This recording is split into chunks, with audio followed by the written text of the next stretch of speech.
dos partículas de igual masa m se encuentran separadas por cuerdas de longitud L y de puntos separados una distancia d. Te piden que demuestres que la carga eléctrica presente en cada esferita o cada partícula está definida por esa expresión. Entonces, ¿qué tenemos? Pues un sistema en el cual tenemos dos partículas, dos cargas, no sé de qué valor sean, simplemente nos piden determinarla. Se encuentran uniéndose, a diferencia del ejercicio anterior donde estaban separadas. Querrá decir que entonces en este caso habrá una fuerza de atracción. Entonces podemos hacer lo siguiente. Como primer paso, pues podríamos realizar un diagrama de cuerpo libre. Entonces voy a colocar realizando un diagrama de cuerpo libre. Podríamos representar que la fuerza que actúa sobre las partículas, y voy a dibujar una solamente, son las fuerzas de la gravedad dada por una W, que sería el peso. Hay una fuerza de atracción, entonces voy a dibujar hacia el lado derecho y le voy a llamar fuerza de atracción, FA. Y hay una fuerza en la tensión debido a la cuerda de longitud L que actúa hacia arriba. Y le voy a llamar, pues, simplemente la tensión. Son las tres fuerzas que actúan. Esta tensión está definida por la longitud de la cuerda y por la fuerza que ejerce el soporte sobre la esfera. FA está definida por la ley de Coulomb, que es la fuerza de atracción, lo voy a colocar aquí. Coulomb. Y W, pues, está definida por la masa y la gravedad, ¿no?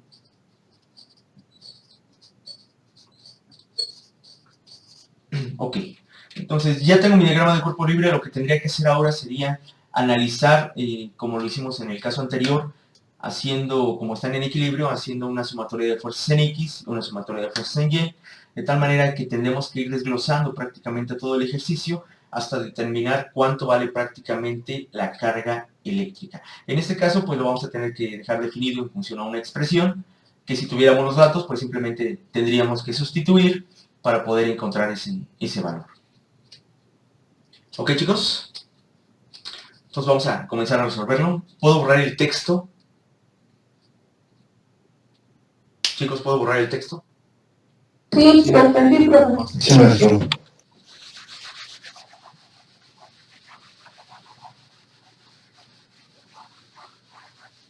Ok, entonces ya realicé un diagrama de cuerpo libre. Voy a colocar como paso número 2, analizando las fuerzas.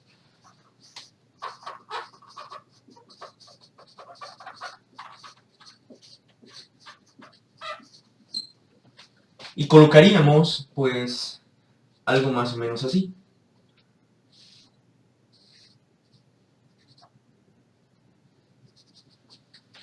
Hacia abajo actúa W. Esto para mí es W. Hay una fuerza de atracción que defino como FA. Y hay una fuerza de tensión que actúa hacia arriba. Y simplemente le vamos a llamar T. Queda decir que existe un ángulo de inclinación. En el diagrama original yo podría dibujar algo más o menos así. Y le puedo llamar alfa. Entonces, en esta parte del dibujo, también existe un ángulo al cual también le puedo llamar alfa, porque son iguales. Entonces, aquí voy a colocar un ángulo que se llama alfa.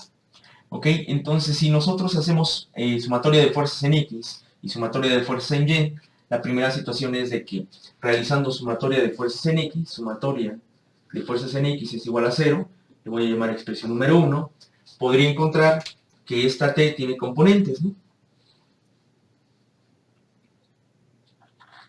Y voy a definir esta parte como T de X y la sección de aquí arriba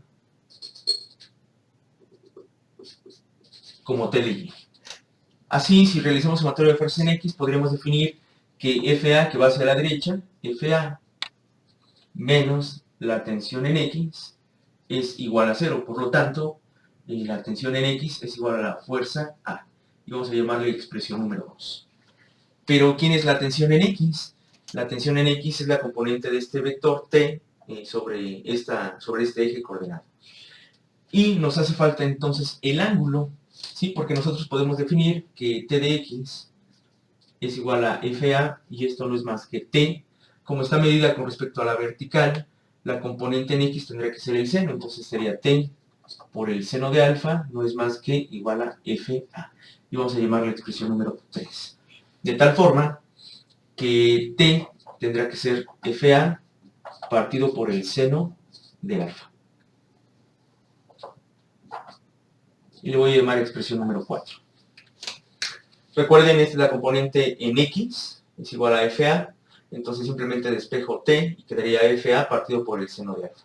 Y aquí queda mi expresión número 4. Eso en función al análisis de la sumatoria de fuerzas en X. Podría hacer ahora el análisis para la sumatoria de fuerzas en Y. Y voy a colocar, pues, sumatoria de fuerzas en Y ahora tendrá que ser igual a 0. Y que escribiríamos que en este caso T de Y menos W tenga que ser igual a 0. Y vamos a llamar la expresión número 5. De tal forma que T de Y sea igual a W. Pero T de Y tendrá que ser T por el coseno de alfa. Ahora podríamos dibujar o escribir lo siguiente.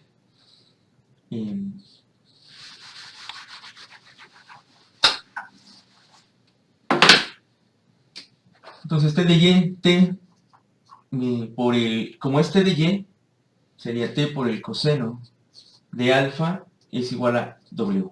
Vamos a llamar la expresión número 7 y por lo tanto T no es más que W partido por el coseno de alfa, pero W es masa por gravedad.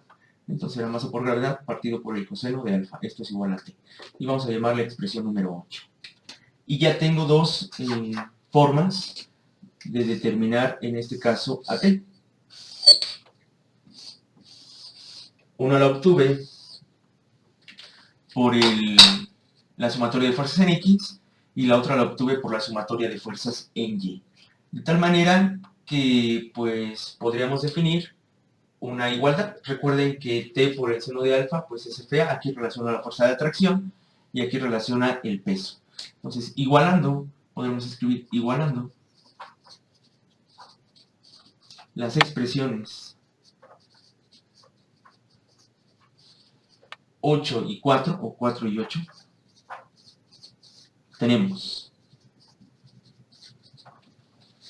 pues que FA partido por el seno de alfa, que es la expresión número 4, es igual a mg partido por el coseno de alfa. Y vamos a llamarle expresión número 9. Hasta ahí estamos. Luego podría escribir que FA no es más que, está dividiendo el seno, lo voy a pasar multiplicando, que el seno de alfa por mg partido por el coseno de alfa. Y lo podré escribir como el seno de alfa partido por el coseno de alfa, y todo eso por la masa por la gravedad. Y le puedo llamar expresión número 10. De tal forma que podría seguir escribiendo que f de a no es más que la tangente de alfa por la masa por la gravedad. Y le voy a llamar expresión número 11. Hasta aquí voy. Entonces ya relacioné prácticamente la tensión en relación a la sumatoria de fuerzas en X con respecto a la sumatoria de fuerzas en Y. Hasta aquí encontramos simplemente FA. Pero yo sé que FA está definida por la ley de Coulomb, y como son cargas iguales de masas iguales, entonces esa famosa K por Q1 por Q2 partido por R al cuadrado se tendría que transformar en este lugar. De tal forma que lo que vamos a hacer ahora pues sería sustituir en esta expresión la ley de Coulomb haciendo uso del 4 veces pi epsilon 0 en lugar de la K para poder simplificar un poco más. ¿Dudas hasta ahí, chicos? ¿Dudas? ¿Cómo vamos? ¿Dudas?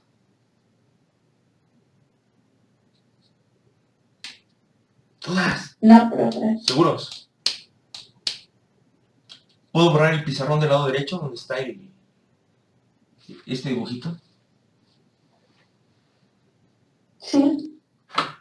Conste.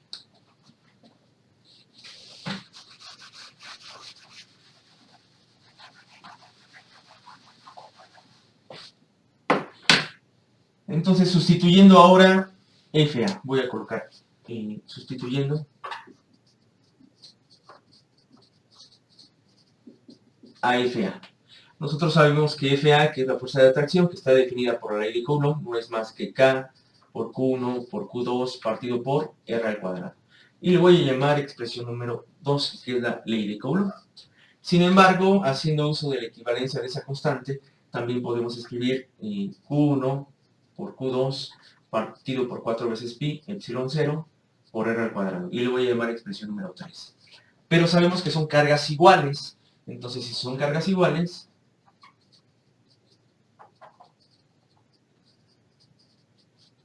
sabemos que Q1 es igual a Q2. Y a esto simplemente le puedo llamar Q. De tal manera que FA no sea más que Q al cuadrado partido por 4 veces pi, epsilon 0, por R al cuadrado. Y vamos a llamarle expresión número 14. Donde R al cuadrado define la distancia entre cargas. Ok. Ya que tenemos esa expresión, pues podremos sustituir 14 en 11. Entonces, sustituyendo 14 en 11, porque recuerden que 11 es la que tiene FA, podríamos escribir lo siguiente.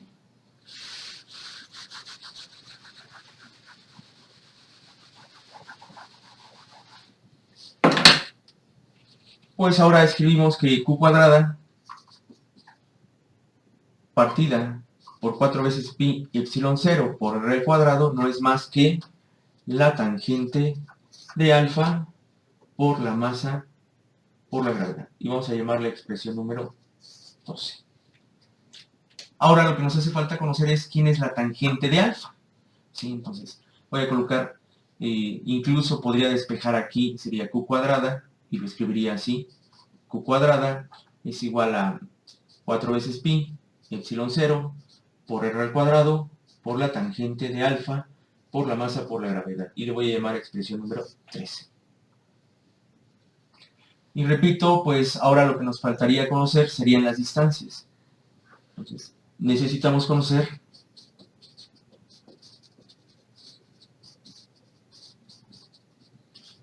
quién es la tangente de alfa.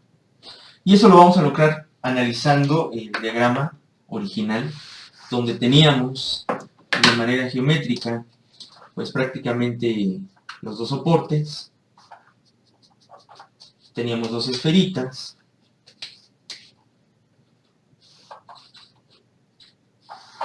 más o menos así. La distancia entre estas dos cargas era esta sección y era R sin problema. Entonces por eso no me causa problema R, pero esta distancia se llama D. Y lo que queremos conocer ahora es el ángulo. El ángulo estaba definido en este lugar. Para nosotros esto es alfa. Entonces hay que determinar quién es alfa. Recuerden que esto también es la longitud de la cuerda. Vamos a analizar entonces el triángulo. ¿Puedo borrar esa parte, chicos? ¿Se puede ir? Sustituyendo. Sí, maestro. Vale.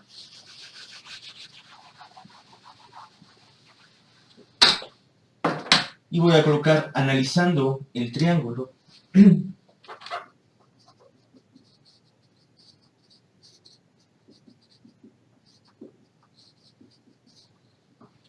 ¿Qué triángulo? Pues el que tengo yo acá. Entonces podría escribir o dibujar algo más o menos así. Donde esto es alfa. Esto es L. Y podemos observar que este cateto opuesto de alfa no es más que D menos R. Y obtengo las dos diferencias. Entonces sería prácticamente D menos R partido por 2 para encontrar las dos longitudes. Es como si tuviéramos un punto aquí, otro punto aquí, esto vale R. Tengo otro punto acá y otro punto acá, y esto vale D. Entonces esta diferencia de D menos R, pues prácticamente me va a dar este espacio y este espacio. O sea, D menos R me da esto. Pero este espacio o la diferencia es exactamente las dos distancias. Solamente quiero una distancia que corresponderá a este cateto. Entonces lo que voy a hacer es D menos R partido por 2, para únicamente considerar una sección de mi cateto opuesto. Y aquí podría escribir D menos R partido por 2. Y ahora, en la parte del lado derecho, pues como es un triángulo rectángulo, pues nosotros sabemos por el teorema de Pitágoras que sería esto al cuadrado menos esto al cuadrado, y escribiría L al cuadrado menos D menos R partido por 2 al cuadrado. Y obviamente podría definir a esta como L cuadrada y a esto como D menos R al cuadrado. Ok, ya tenemos esa forma. Podemos poner la magnitud. Entonces para nosotros, pues prácticamente la tangente de alfa es igual al cateto opuesto partido por el cateto adyacente, ¿no? Pero el cateto opuesto, pues es prácticamente la sección, la magnitud, ¿no? Entonces podríamos escribir, pues prácticamente, que recuerden aquí que lleva, este lo podemos dejar así, y este con la raíz cuadrada, para que quede igualito.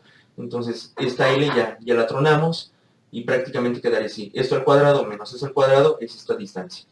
Y ahora podemos definir que el cateto opuesto, pues, es esta sección, y podemos escribir que la tangente de alfa es igual al cateto opuesto, que será la raíz, perdón, cateto opuesto, es la parte de arriba, que será D menos R partido por 2, cateto opuesto, partido por el cateto adyacente, pero el cateto adyacente sería L al cuadrado menos D menos R partido por 2, y esto elevado al cuadrado.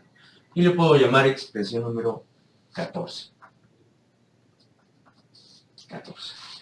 Ya conocemos quién es la tangente de alfa, entonces voy a sustituir 14 en 12. Sustituyendo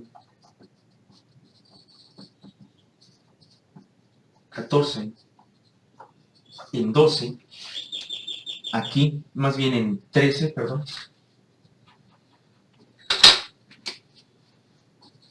En 13, que sería esta expresión, voy a sustituir ahora simplemente quién es la tangente de alfa. Y para nosotros esa expresión, pues quedaría de la siguiente manera. Q cuadrada es igual a 4 veces pi, epsilon 0, por r al cuadrado por la tangente de alfa. Pero la tangente de alfa es toda esa expresión. Y voy a colocarlo de esta manera. Sería d menos r partido por 2, y todo eso partido por la raíz de L al cuadrado menos d menos r partido por 2 al cuadrado. Eso para nosotros es la tangente de alfa.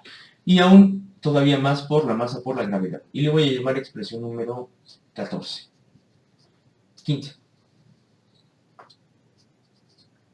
Y esta es la expresión 15. Simplificando,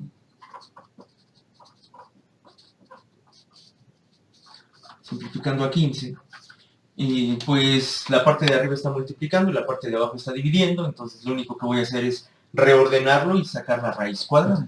Para mí, x, bueno, en este caso q, tendrá que ser 4 veces pi, epsilon 0, por r al cuadrado, por d menos r, partido por 2. Como está multiplicando, no hay que confundirnos, entonces sería d menos r partido por 2, y todo eso partido por la raíz de L al cuadrado menos D menos R partido por 2 al cuadrado, y luego todavía eso, raíz cuadrada. Es la masa de acá. Muy bien, ¿alguna otra duda, chicos?